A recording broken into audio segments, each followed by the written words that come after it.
The Book of the Damned, by Charles Hoyfort, Chapter 16c. In the Monthly Notices of the Royal Astronomical Society, Volume 11, page 48, there is a letter from the Reverend William Redd, that, upon the 4th of September, 1851, at 9:30 a.m., he had seen a host of self-luminous bodies, passing the field of his telescope, some slowly and some rapidly. They appeared to occupy a zone several degrees in breadth.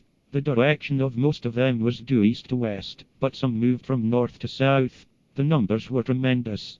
They were observed for 6 hours. Editor's note: may not these appearances be attributed to an abnormal state of the optic nerves of the observer?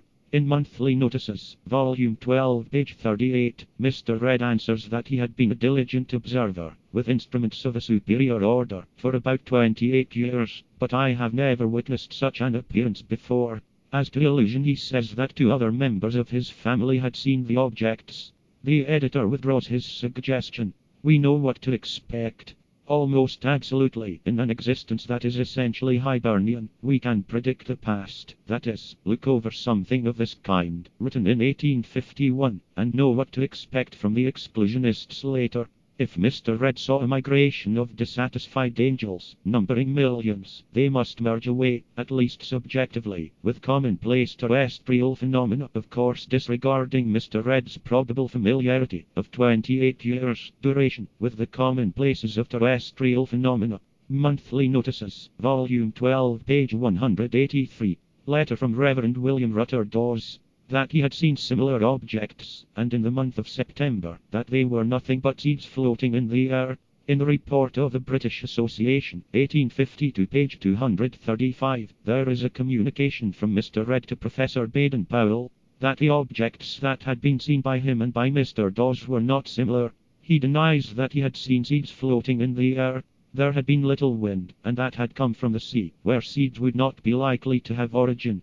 The objects that he had seen were round and sharply defined, and with none of the feathery appearance of thistledown. He then quotes from a letter from C.B. Chalmers, Fellow of the Royal Astronomical Society, who had seen a similar stream, a procession, or migration, except that some of the bodies were more elongated, or lean and hungry, than globular. He might have argued for 65 years. He'd have impressed nobody of importance. The supermotif, or dominant, of his era, was exclusionism, and the notion of seeds in the air assimilates, with due disregards, with that dominant.